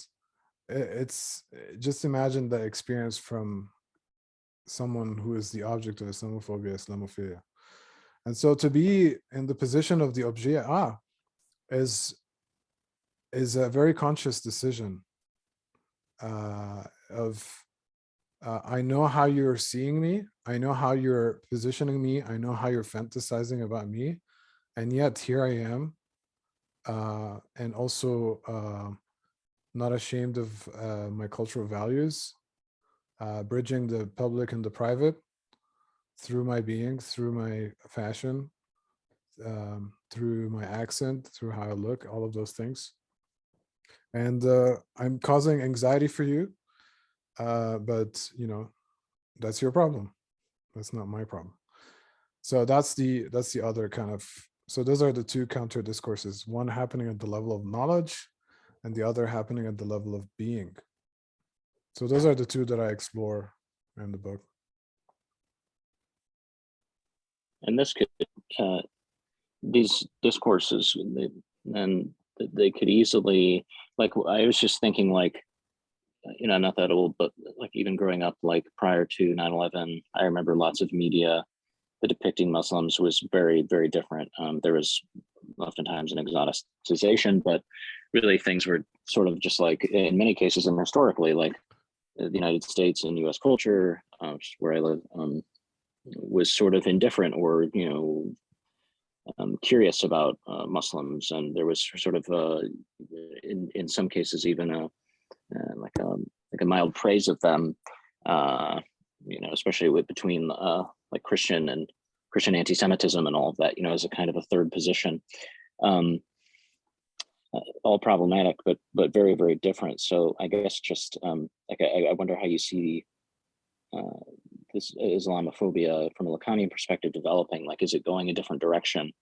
Unless America has another brush with terrorism that it creates through its foreign policy. Like, it seems to me a lot of the sort of the, I mean, I don't experience Islamophobia, so I wouldn't know from a first person perspective, but it seems like something in the culture and even in American foreign policy is thawing a little bit in that direction, but I'm sure it's taking on much more surreptitious form. So I don't know, like, do you see that changing dramatically? Like, do you see yourself doing a 4th edition of your book in 20 years when things look much different, or do you think Yeah, well, I think part of hearing your question is, what is the way out of the Islamophobia and Islamophobia? Is there a third way? Right? That's what I'm hearing in a way. And I do suggest, because actually Lacan talks about the 3 passions of love, hate, and ignorance. That he finds them as kind of key passions. For him, the key affect is anxiety. Like, in a way, it's an ontological. In that sense, he's very existentialist. But ignorance is the way out for me. And it's not crass ignorance. It's not being ignorant and pretending to know, but it's learned ignorance, knowing that you don't know. That's different from exoticizing, from orientalizing, from and to come from this position, then you actually can learn, and that's the best way, because then you meet people that travel around the world and or have Muslim friends or what have you. If they're coming from that open position, because learned ignorance is an open position, it's not prejudgmental. It's literally knowing that you don't know, because if you think based on what the media is telling you, I mean, that's sad. And by the way, it's all over. I mean, I trace it back to 1492, which is kind of sounds wild, but if we have time, I can go over that. But even if you think about famous movie examples, like think of Back to the Future, the terrace in the parking lot of the mall. Think about Indiana Jones. Think about all these films and how Muslims, Arabs are always being represented before 9/11. They're still associated with terrorism, and so it's not a new thing, and it's an old thing, and it's actually so old. And that's really what I show. This concept of the conceptual Muslim is a phantasmatic figure. It's an ideological figure, and it has a function. Robert? Hey, just sorry. Yeah. Oh, sorry. I just wanted to say, Kate, like your question about the depressive position, and then right now, first of all, thank you, shukran, Robert, for this question. I feel like it relates more to the depressive, because in the depressive position is where like loss and mourning are addressed, and in Robert, like mending from different orientations, there's like the need to, the cycle will run out, and then you need to create a new signifier and a new S1, new meaning ascription. And in that you have to deal with mourning and loss. So I'm also in the clinical field. Yes. And, I really appreciate these kinds of knowledge production, Robert, but it's not very translatable. Like when we say, and you don't know, and, it's like, how do you bring this to the everyday lived mundane in a way that like for people, it resonates in the room? And I think that it's I'm struggling with it. Like, how do you really approach the process of loss and mourning? And I appreciate you taking us back also, Robert, because maybe it's also humbling to say that we don't know, but many before us have come that have tried to know and they didn't know. So maybe digging also in the past shows us where there are the gaps and where the logics can then reapply. Yeah. I haven't done that far. I'm still in grad school. Yeah. I'm excited for the holiday, but Thank you I very think, much. you know, thank you all. Yeah, I mean, history is an important piece. And language, those two kind of like important points of analysis. And language for me is, I know it sounds, we always kind of separate language from everything else, materiality, but for me, it's very material. And when you, you look at the other chapters, you might have a different experience because then you start reading accounts from US Muslims in their own words. And you read those excerpts and you hear, like, I've had people that read the whole book tell me that one of the effects of the book on them was actually it improved their listening. Because, for me to do these interviews and to record them and transcribe them in detail, that requires a lot of hours of me listening. And I did all the transcription myself. And we're talking about 19 interviews. Each one is an hour, more or less. So that's around 19 hours. You can imagine how much text it produces. So there's all of that. And then there's all the theoretical stuff, all the historical stuff. It's hard. How do you translate this? I mean, I've presented this stuff at different conferences. People always struggle with it, especially when they see mathematic, algebraic kind of formulas. A lot of people have anxiety just seeing that. Even the chair of my dissertation committee, when he sees this, he's like traumatized. So, I'm aware of that. But at the same time, for me, an image like this, it does a lot of work. We're just on one image. To be able to capture this idea that there are 4 subject positions and to be able to map them out and think about the relationships, I think it's important to think about that because it helps us think that we're not stuck between 2 positions. And that's the point I really wanted to show. We're not stuck between either you're a terrorist, either you're with us or you're a terrorist. I'm not with you and I'm not a terrorist. What am I? Not terrorist, not counter-terrorist.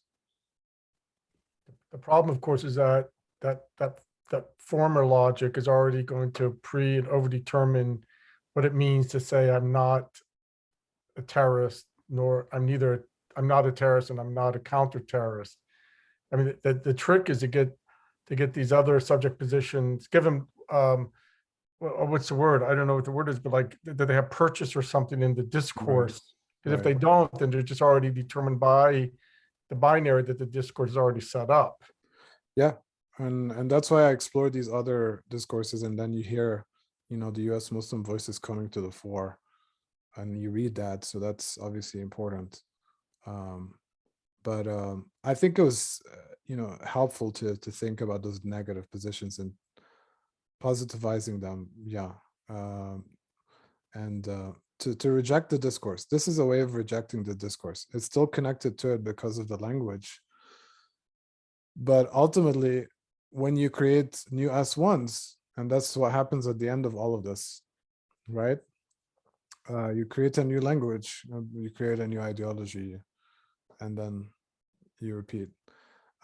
Hopefully, it works. There's always something that will be repressed, just like you notice that those negative positions are, right? So they're not there in the discourse. They're not there when Bush is speaking, right? But they exist in reality because so many people do not identify with either or. So many people identify with neither nor. We're a big group of people.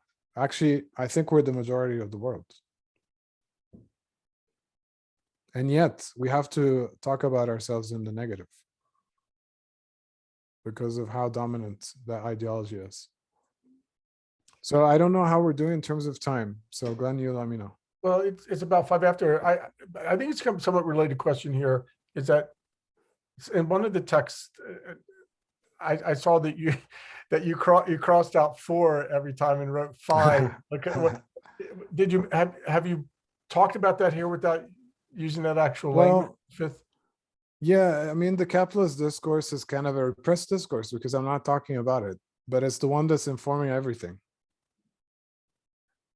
So unfortunately, it's the one informing the analysts, because analysts at the end of the day have to make money and they have to charge. So they're working in the context of capitalism. And it's also informing hystericization, because I have to work and I have to teach and I have to publish books and I have to do this and that. So I'm hystericizing, but still have to survive and make money. And it also probably informs the entrenched nature of the 2 permissible choices. Yeah. Yeah. Because who wants the complexity? No one, like Noam Chomsky's never invited on the news show, right? Right. Like who wants that complexity doesn't allow you to sell your wares. You have to take a position. Yeah. Right. And yeah, so complexity is key, but the other thing is even though, you know, the analysts and the hysteric are working within capitalism, they're ultimately anti-capitalist positions. I think that's, in a way, the argument.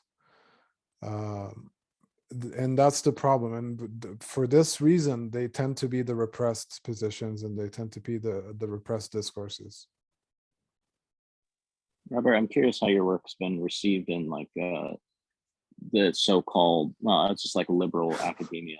My experience with liberal academics, even those working in critical race theory, which I was trained in, and people who, like, there are actually very few radicals. Like most of people's theories are pretty interesting and tidy, but when it comes down to like, okay, how do you instantiate a radical practice, either through pedagogy or psychotherapy or analysis or something, everybody just comes down to the same things. Like basically, let's get capitalist Eurocentric psychotherapy to underserved groups. Like that's what it comes down to at the end of the day. Let's get people meds, you know. So yeah. I don't know, how is your experience navigating it then? Because I'm always interested professionally, like how do I not alienate myself from liberals, but still, you know, still survive? I mean, it's not just liberals, it's even with radicals, to be honest with you. Because even with radicals, a lot of them are upset. You know, a lot of them will see Lacan as a radical. So to have a you know, this is, as you can see, very Lacanian, but it's also critical at the same time. You know, I don't have the time to explore that in depth, but if, you know, look at my stuff, there's a lot of critical stuff, especially just thinking about history. Then you have to think about colonialism and all of that stuff. They don't want to think about that, like how psychoanalysis came about, why did it exist at that time, like who's the subject of psychoanalysis, all these issues. And look, I just had an essay actually come out recently because many analysans have been sharing horrible stories with me about abusive analysts.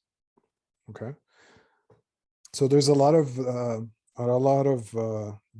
defensive posture in relation to my work, because it hystericizes too much, right? And there's a lot of dogma, there's a lot of orthodoxy, there's institutions, and there's power, and there's problems with mastery, and problem with psychoanalysis when it becomes a university discourse, problem with institutions when they become kind of master institutions. All these things I see, I mean, horrible things that happen in the clinic and in institutions, sexual inappropriate things, you know. So a lot of this is about that too, you know, is how come these things exist in liberal and radical spaces? There's a problem there, right? Because they exist. I mean, it's not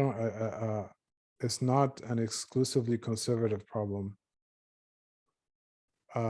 So that's kind of, you know, if there are two ideas I'm kind of interested in generally, it's like violence and oppression. I talk about terrorism and Islamophobia as examples of that. But I always think about is like, and by the way, if you just even talk about nonviolence in a lot of radical circles, that's already going to be super critiqued, as you know. and even anarchists don't agree on this. You know, but if the problem is with violence and oppression, and that's what I see, and how the two are linked historically, and they work with each other. You know, there's always violent discursive practices that are supported by the oppressive fantasies. That's what I see happen, and it doesn't have to be Islamophobia. It can be with anything: anti-Semitism, anti-Black racism, what have you, sexism. Sorry, So, and maybe and there's really, I'm, yeah. I'm sorry to interrupt. Sorry. Go ahead. No, I was just gonna say, like, maybe it's a misuse of the word violence, but from the perspective of a critical discourse, like the historic discourse and analyst discourse, going back to your question, like why even in radical circles do you have these issues and so forth? And it might be that they're also practicing a form of violence, which is the other two discourses. The masters, the university discourse are violent in a way, in the way that they try to capture desire towards ends that are other than anti-oppressive or liberation, liberatory and so forth. Right. I I tried to do my work Yeah. from the hysteric and analyst discourse. That's so, and you notice that's what I try to do. mean, as a teacher as well, Robert, like in the classroom. Yeah. Yeah. I mean, for I mean, for example, I just taught a research class. We begin with, before even getting into the methods and all of that, we begin with this great book by Linda Tuhue Smith, an indigenous scholar from New Zealand, and Decolonizing Methodologies. It's a famous book, I think, in its 3rd or 4th edition. Can we drop that in the chat there? Yeah, Or decolonizing. Is that the title? Yeah, Decolonizing. decolonizing methodologies. So we start with that. So because a lot of times we start with teaching these methods without knowing their history, who created them, how they were used. I mean, think about a field like anthropology, right? The history of that field, or even psychology, right? So, you know, I'm coming from the world of psychology, so that's a lot of what I do is related to psychology. And I've written about the field and all of that. So yeah, this is, the problem is, even within critical circles, it can be too controversial. So there's always a limit to critique, and who gets to decide that? Robert, I have a question about the real. In terms of this, I know that the real is supposed to be something we can't speak, and that kind of pops through in terms of slips or whatever, in terms Right. of. So, is there any of like moments where you see that real kind of coming through in the collective, like in terms of the terrorism and counterterrorism, like? I mean, there's definitely the real dimension. I mean, you see it, I think, most obviously in the violence itself. Like, but it's in all forms of violence of that nature. So there's 9/11 itself, but without making that the exclusive example, we have to kind of look at, again, the context, the history, the points that led to that, and then the points that follow from that, and how they're all bad, because all of them end up in civilians being dead at the end of the day. And the numbers are really high. I mean, I go into that in my book. It's quite shocking. Just the number of civilians that died in the name of the war on terror.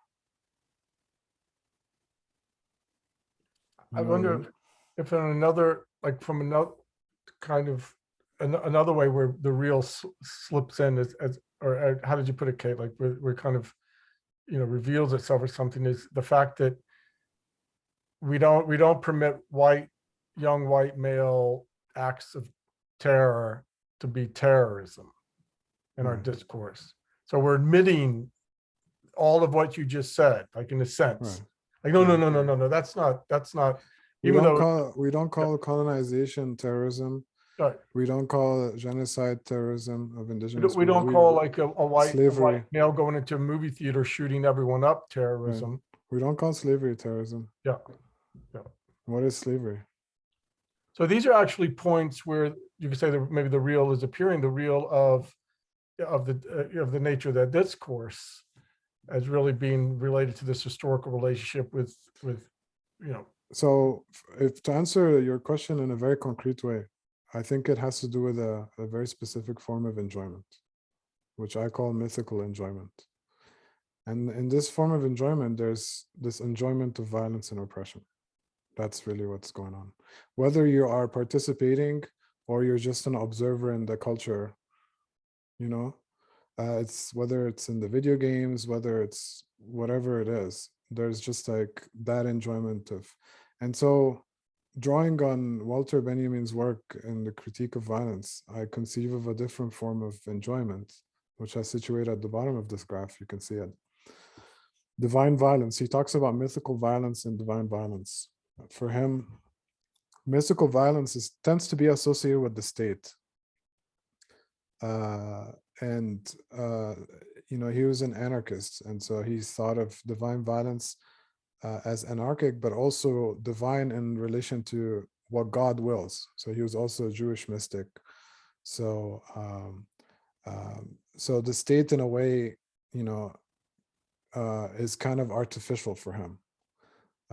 We should kind of try to understand how the world works, and for him, that's God's will, in a sense, being in alignment with the natural world or the environment. And so it's very similar to indigenous way of thinking, if you think about it.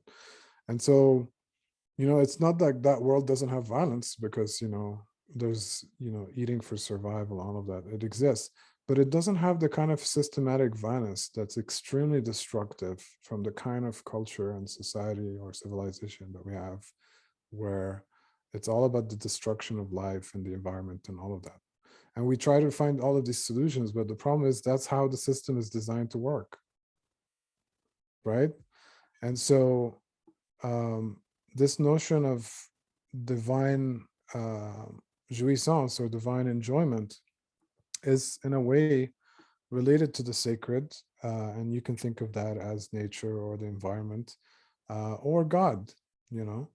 And so even from, you know, there's a lot of similarity between Islam and Judaism. So I see that dimension being important for US Muslims, that there is another enjoyment. And this applies to any other system that just tries to imagine a different way of enjoying that's not premised on destruction, oppression, and violence. I just happen to focus in this study on US Muslims because of the kind of, you know, problems that we're dealing with today. But I'm interested in this question more generally, especially in terms of, you know, subaltern cultures around the world, right? Different ways of being together, all of that. So actually, so Freud Incite builds on this and thinks more generally.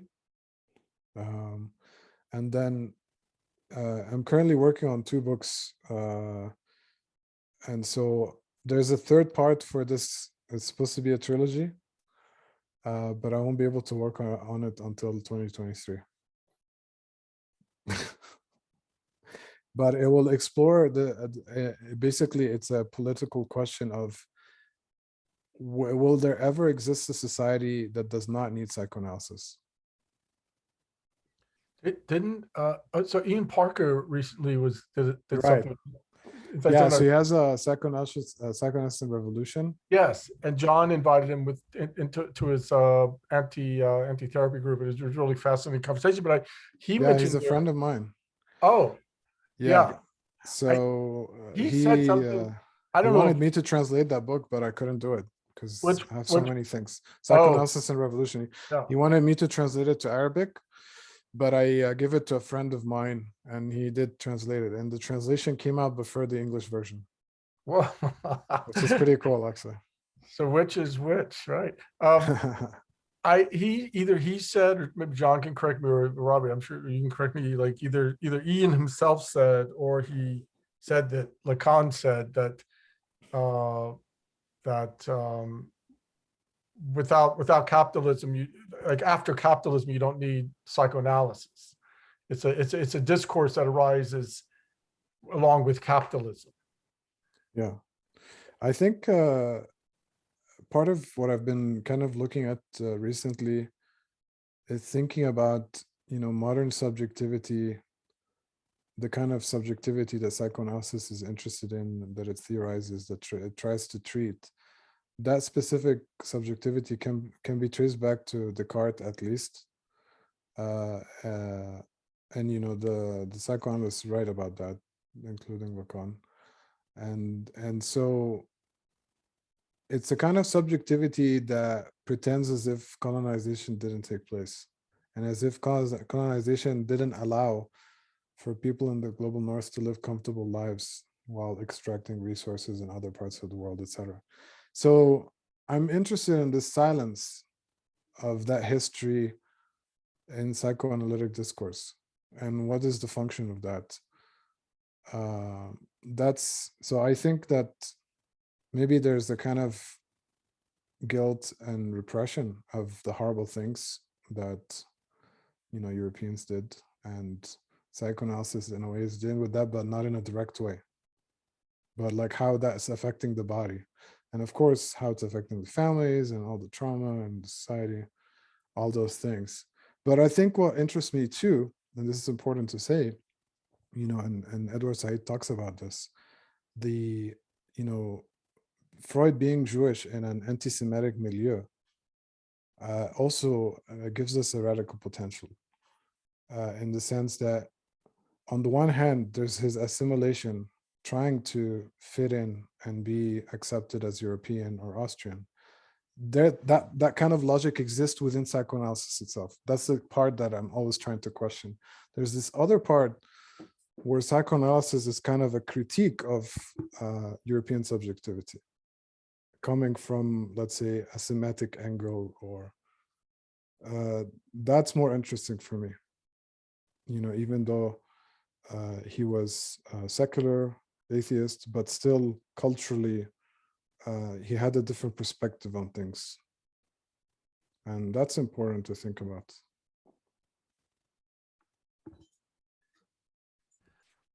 Does anyone have a final question coming? Originally, we were going to take a break and come back, but we're at the end now. It's already 25 after almost.